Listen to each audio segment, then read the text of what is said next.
Yung lips ni Joseph. Smile mo, Alex. Inaya lang ako. Bakit yung smile nga? Umakamoy bago mo sabihin. Ako, lips ni Joseph. Kasi yung chin. Huwag na yung chin, ang haba eh. Flesh. Ano ba kay Joseph? Si Joseph si tawa lang lagi yan eh. Junk food. Yeah, junk food. Thank you. Yeah, bontok. Lyric Roddy, the last one. Hindi ako nang-aasal sa kanya, siya yung lagi nang-aasal sa akin. Iba-iba yung inaasal sa akin. Hindi niya mabaho yung galingan niya. May tinga daw ako. Pag-umudod siya. Hoy! Oh. Musot ba ako? Sabagay, lagi na ako punta. Favorite outfit ko kay Joseph, yung polo, tapos naka-fold na hanggang dito, parang three-fourths. Tapos walang pambaba. Walang pambaba! Hindi, pants. Favorite outfit ko sa kanya yung parang malaking late order. Yung suot niya kapag si Kramer. Jumper. Cute eh. Yeah. Cute ka kapag tawag-tawa ka. Cute ka kapag masaya ka. Ginagaya lang ako? Tawang-tawa at saka masaya mag-iba. O sige, differentiate mo. Ano yung tawang-tawa? Pag tawang-tawa ka, ano lang yun? Ano tawa? Ay, yung masaya. Oo nga. Diba? Labo niya, no? When you're being yourself, Mark. Oh, I think of you when ay. I think of you most of the time. You know, every day is such. I think of Joseph when, ito, seriously when may ino-offer sa akin. No, ako seriously.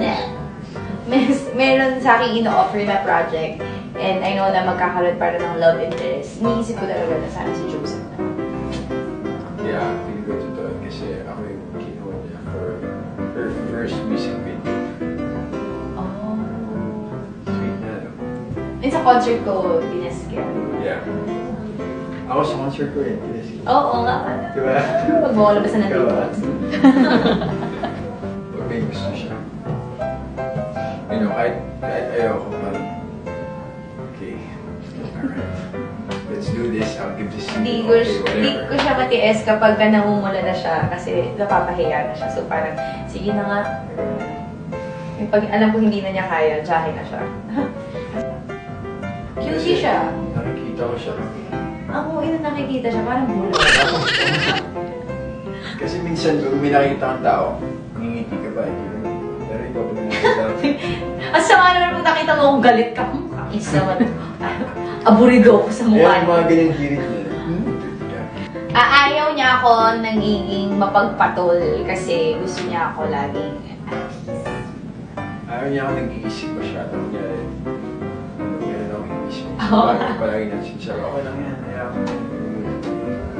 Kasi minsan sa kanya ako tumatawag ko parang nakakainis. Parang yun. Sobrang worried ko. Kasi sabi niya, ayaw mo na, it happens. protective siya sa akin kapag alam niya na pwedeng masira ako yung ano. Hindi naman masira ako, pero parang kapag alam niya na pwede may masabi sa akin yung tao na ayun ako. Yeah, same thing. Kapag, kapag alam niya meron akong stupid na gagawin, papangunahan niya na sasabihin niya sa akin yung mga pwedeng mangyari. Bagay. Hindi rin pero tao kami.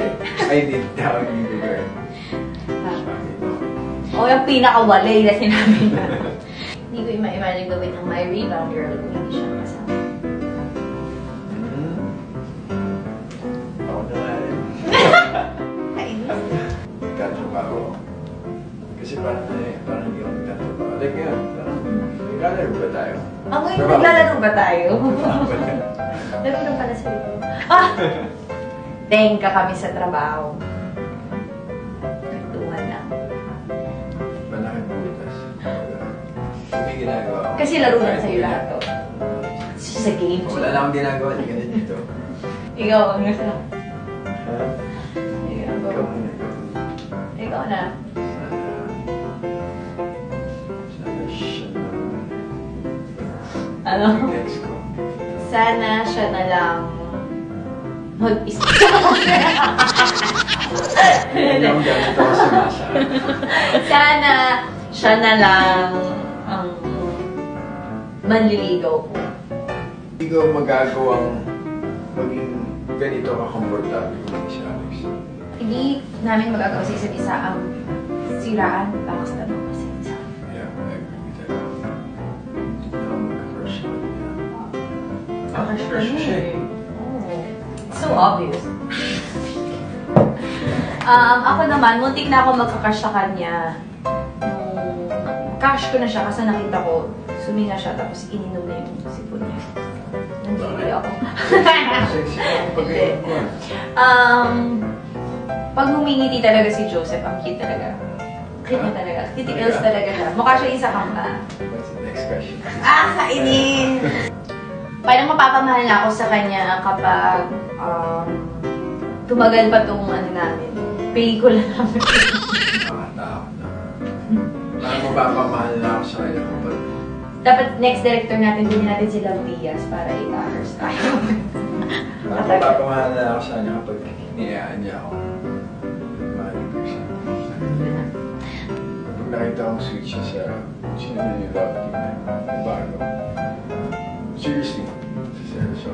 Kaya, huwag masyado. Ang go eh.